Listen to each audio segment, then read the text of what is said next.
Hello everybody, Minus here, and I wanted to walk through our latest refresh of the Dire Lord experience for levels 1 through 10, while showing off some gameplay footage highlighting these abilities. Thanks to the feedback from our internal QA team and our VIP testers, we're really excited for where this gameplay experience currently lies, and we think those that jump into future testing will also be. Some pieces may be familiar, but we're going to walk through the entire experience. It's important to note that we will not be highlighting basic weapon techniques that will be featured across multiple classes. So with that said, let's get started.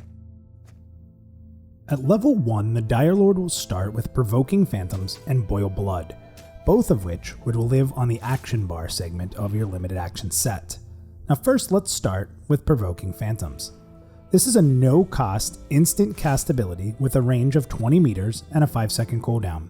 This ability will generate a moderate amount of threat, and whenever you use an ability on an afflicted target that consumes or generates essence, Provoking Phantoms will gain 1 stack up to a maximum of 20. Each stack will increase the amount of threat you generate on the target with subsequent actions. You can only use Provoking Phantoms on one enemy at a time. Using this ability on a new target will immediately remove the effect from the original target. Now before we get into more details, let's move along to Boil Blood. Boil Blood will cost you 250 essence and does feature a 1.5 second cast time. This is also a 20 meter range. You corrupt an enemy with your own essence, causing their blood to boil and burst, dealing minor fire damage every 3 seconds for up to 30 seconds. Now Boil Blood generates increased threat with each tick. It does, however, have chances to be resisted depending on your corruption skill. We believe that Dire Lord players will feel strong out of the gate with these two abilities that can pull from a distance, but also put you in a great spot to fight safely at early levels.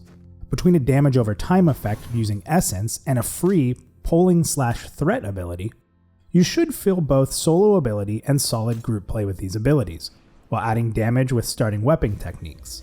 These abilities together will also aid a Dire Lord in maintaining threat on targets as damage dealers push to their limits, helping a player from the get-go in group play. So let's move on to level 2. The Dire Lord will get their first utility ability, Sanguine Shield.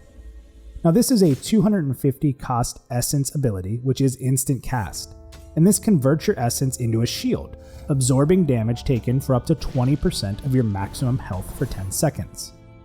Already at level 2, you will have a decision to make as a player, as to whether you want to spend essence to guard yourself from damage, or potentially avoid the application of a damage over time effect being applied. Or do you pull your essence to ensure Boil Blood is up and ensure you're ready to quickly pull your next target. Depending on your group makeup, you will have a choice even at level 2. Level 4 is a very important level which helps increase your essence generation with the instant reward of the ability of dual wield. This will help both your essence generation as well as your readiness, thus making level 4 feel like a strong increase to the Dire Lord's activity. To add to your previous decisions on how you would like to spend your essence, you will now add the ability lifetap to your arsenal. Lifetap will also cost 250 essence, features a 2-second cast time with a 20 meter range, and this deals minor curse damage to the target, restoring health equal to the damage dealt. Not only will this help heal yourself during difficult encounters, but also damages an ability at the range of 20 meters, meaning that it's a great way to hunt down an enemy on the run, or even pull when you're missing some life. You'll now have to balance the use of this ability with Sanguine Shield and Boil Blood, finding priority in various situations or perhaps group makeups. Now level 5 will introduce a young Dire Lord to its Devour series of abilities. These abilities will act as a debuff to the target while also buffing you for a set period of time using Essence. The first Devour ability you receive is Devour Dexterity. Now this ability also costs 250 Essence, has a 2-second cast time, and has a 20 meter range. With this ability, you consume an enemy's dexterity, decreasing it by 6 and empowering yourself with the absorbed amount for up to 5 minutes. Dexterity consumed increases with intellect, and it will have a chance to be resisted depending on your innovation skill. As the player will notice, while gaining an increase in essence generation with dual wield, the choices of how and when to spend become increasingly important as you level your Dire Lord. However, a key ability comes in at the next level, which will further a Dire Lord's essence generation called Essence Harvester. This ability, however, will not take essence to apply, but instead readiness. It is a general technique which deals 100% weapon damage to the target and applies Essence Leech for 20 to 60 seconds, scaling with the amount of readiness used. Essence Leech restores 10 essence every 2 seconds, and its ability bonus is based on dexterity.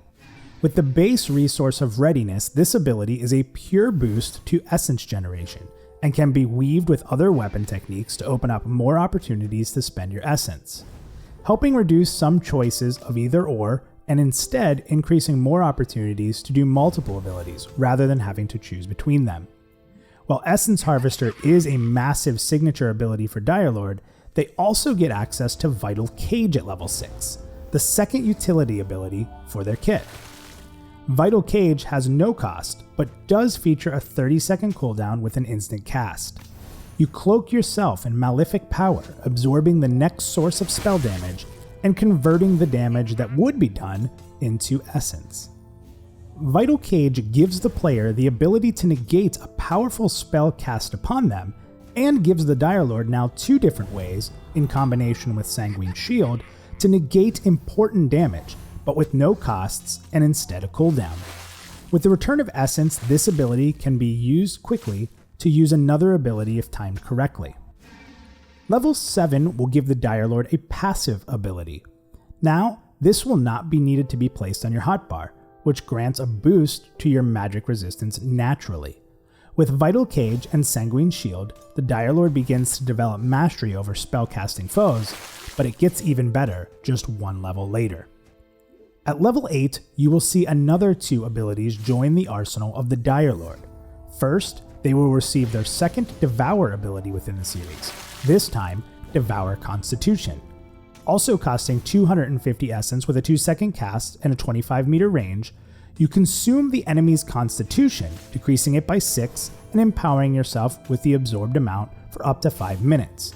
Again, this will increase with intellect, and the resistance will play into your enervation skill. Now, with the ability to decrease an enemy's constitution, and previously their dexterity, the Dire Lord can buff themselves while helping tone down a difficult enemy encounter. At level 9, the Dire Lord receives a single ability, one that will help groups with containing healers, which cannot be controlled or perhaps interrupted in a given situation. This ability is Torment. Torment costs 250 essence, has a 2-second cast, has a 1-minute cooldown, and has a 10-meter range. This ability corrupts an enemy's blood, reducing the incoming healing that they receive by 25%.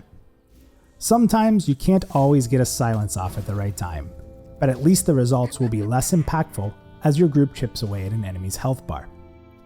Finally, we arrive at level 10, and the Dire Lord will be introduced to its first stance.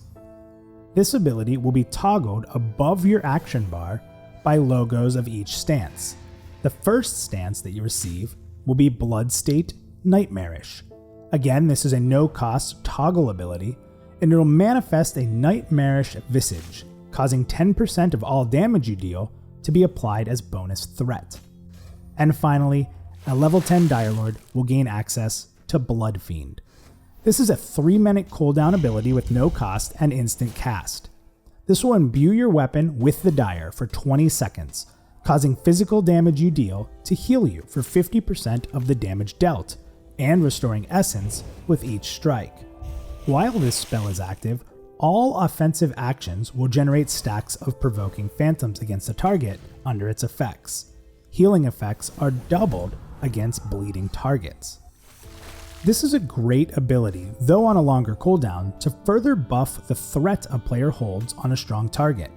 Between Blood Fiend buffing the applications of provoking phantoms, Boil Blood ticking for threat, and Blood State Nightmarish adding to threat generation, a Dire Lord can feel a strong growth on single target threat management, as well as a side boost to multi-target encounters if played intelligently.